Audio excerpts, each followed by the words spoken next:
প্রধান উপদেষ্টার বিশেষ সহকারী স্বরাষ্ট্র মন্ত্রণালয়ের দায়িত্বপ্রাপ্ত খোদা বক্স চৌধুরী পদত্যাগ করেছেন। তার পদত্যাগপত্র রাষ্ট্রপতি গ্রহণ করেছেন। 24 ডিসেম্বর এ বিষয়ে মন্ত্রিপরিষদ বিভাগ থেকে একটি প্রজ্ঞাপন জারি করা হয়।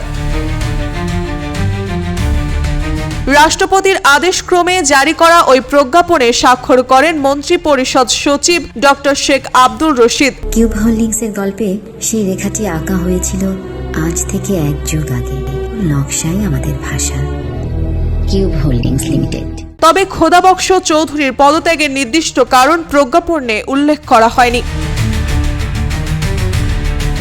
খোদা বক্স চৌধুরী গত বছরের 10 নভেম্বর স্বরাষ্ট্র মন্ত্রণালয়ের দায়িত্বে প্রধান উপদেষ্টার বিশেষ সহকারী হিসেবে নিয়োগ পান। এর আগে তিনি বাংলাদেশ পুলিশের মহাপরিদর্শক আইজিপি হিসেবে দায়িত্ব পালন করেছিলেন। তার প্রশাসনিক অভিজ্ঞতা ও আইন শৃঙ্খলা বিষয়ে দক্ষতার কারণে তাকে এই গুরুত্বপূর্ণ দায়িত্ব দেওয়া হয়েছিল বলে জানা গেছে। এদিকে একই দিনে প্রধান উপদেষ্টার কার্যালয় থেকে আরেকটি গুরুত্বপূর্ণ নির্দেশনা জারি করা হয়েছে। আসন্ন ত্রয়োদশ জাতীয় সংসদ নির্বাচন ও গণভোট বিষয়ে জনসচেতনতামূলক প্রচার কার্যক্রমের মুখের সমন্বয়ক হিসেবে দায়িত্ব দেওয়া হয়েছে প্রধান উপদেষ্টার বিশেষ সহকারী অধ্যাপক আলী রিয়াজকে।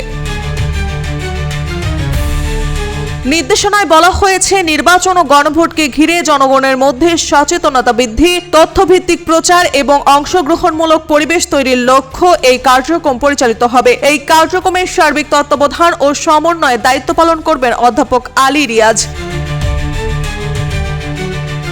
এর আগে আলী রিয়াজ জাতীয় ঐক্যমত কমিশনের সহসভাপতি হিসেবে দায়িত্ব পালন করেন। পরবর্তীতে তাকে উপদেষ্টা পদমর্যাদায় প্রধান উপদেষ্টার বিশেষ সহকারী হিসেবে নিয়োগ দেওয়া হয়।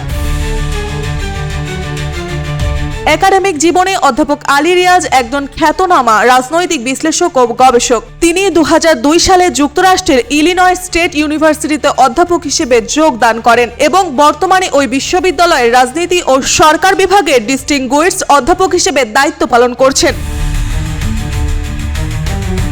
খোদা বক্স চৌধুরী পদত্যাগ ও আলী রিয়াজের জন্য দায়িত্ব গ্রহণ দুটি ঘটনাই দেশের বর্তমান রাজনৈতিক প্রেক্ষাপট, নির্বাচনী প্রস্তুতি এবং প্রশাসনিক কাঠামোর ক্ষেত্রে গুরুত্বপূর্ণ হিসেবে দেখা হচ্ছে।